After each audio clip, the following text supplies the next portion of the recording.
Yo, yo, yo, Brooklyn in the house. Okay, now, ladies and gentlemen, boys and girls, a couple years ago, Fox TV network released a show called The Masked Magician Secret Reveal. Do you know what I'm talking about? Well, there's a magician on TV that went on TV and revealed very important magic tricks. It was very controversial in the world of magic because, of course, you try to keep those secret. But I think because you guys seem like a cool crowd and we spend the whole week together, I could actually do a trick and reveal it like they do on TV. What do you think? Okay, so I'll do it first and then I'll explain it. Okay, I'm excited.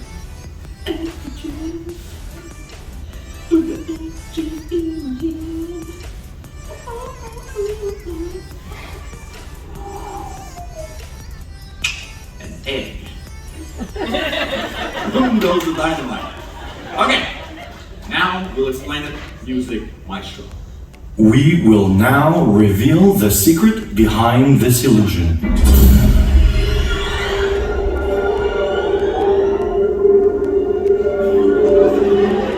First of all, the egg that he is holding is not a real one.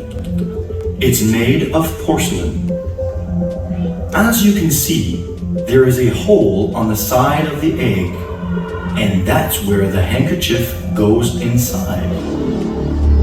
It looks easy, but there are 5 important steps to follow before making this illusion possible. First step, he misdirects your attention using a handkerchief. In magician language, we call this a diversion. Second step, when you were misdirected, he slipped his hand into his pocket to get the porcelain egg. In magician language, we say he slipped his hand into his pocket to get the porcelain egg. Third step, once he got the egg in his hand, he palmed it to hide it from the audience, a technique he's practiced many times at Walmart. Fourth step, once the egg is palmed, he takes the handkerchief and places it inside the hole of the fake egg. And last step, he makes the egg reappear. In order for the trick to succeed, it is really important not to show the side with the hole.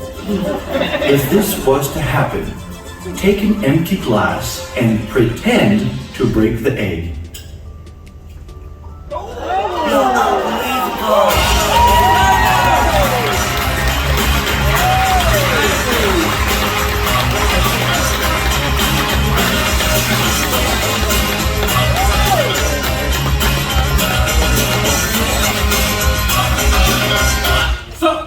Ladies and gentlemen, I'm on Facebook and Instagram and all that stuff, so if you want to check out my Instagram, it's JPP Magic.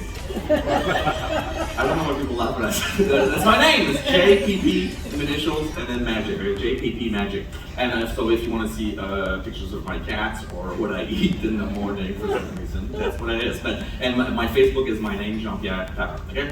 But because I've been doing this for a very long time, some passengers, some of you guys follow me and they check my Facebook page and everything, and sometimes they add the page and they post things. Now this guy, who's familiar, by the way, by round of applause, with the Real Man of Genius Bud Light commercials? Okay, so this is not, I'm not making this up. These are real commercials by Bud Light on the radio, and each commercial makes fun of a job, of a career. Okay? Now this passenger knows what I do for a living, obviously, so he posted this one. Do you want to hear it? It's very funny. Okay, roll it. Bud Light presents Real Men of Genius. Real Men of Genius. Today we salute you, Mr. Cruise Ship Entertainer. Cruise Ship Entertainer. When Tinseltown and Broadway said no, the cruise ship said yes. Oh, yeah. You may never get your star on Hollywood's Walk of Fame, but you do get free access to the salad bar. Your peppy numbers bring the audience to its feet, which is impressive because most of them use walkers. Your motto, the show must go on, and on, and on. So crack open an ice cold Bud Light, Prince of the Portholes. You can swab our poop deck anytime. Bud Light beer, and that's a Bush Singles, Missouri. But look it up, there are hundreds of them. So, ladies and gentlemen, boys and girls, this is crazy. I was just on Facebook checking the news, so you know it's true. This is a crazy story. So there's a story. There's a zoo. It's a cheap zoo, and they have no money. And they only had one gorilla, and it passed away of old age. The gorilla was old, died. Now they don't have any budget to get a new gorilla. So the manager goes, "What are we gonna do? We need a gorilla. Oh, I got it. We're gonna hire a guy in a gorilla suit. It's gonna be cheaper." So there's an audition. The guy's like, "Ooh, ooh, ooh, ooh, ooh." Manager goes, "Dude, you got the job." The guy's like, "Yes." So shows up to the job, to the zoo, puts on the costume, puts on the helmet.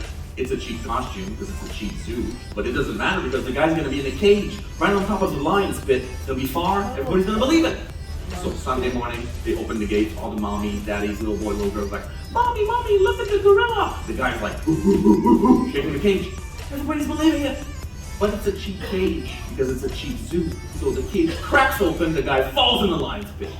The guy's freaking out, he's like, "Help me! Help me!" And everybody's like, "What? The gorilla's talking! Help me!" And he's trying to take the helmet off, but it's so cheap, it's all stuck with the zipper. He's like, "Help me!" And he's like this, "Help me!" And slowly the lions are noticing they're slowly coming over. He's like, "Help me!" And they're getting closer. He's like, "Help me!" And finally the lion says, "Shut up, we're gonna lose our jobs."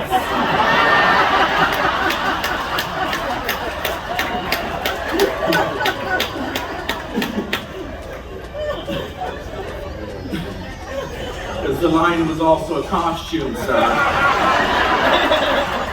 Dear God. All right.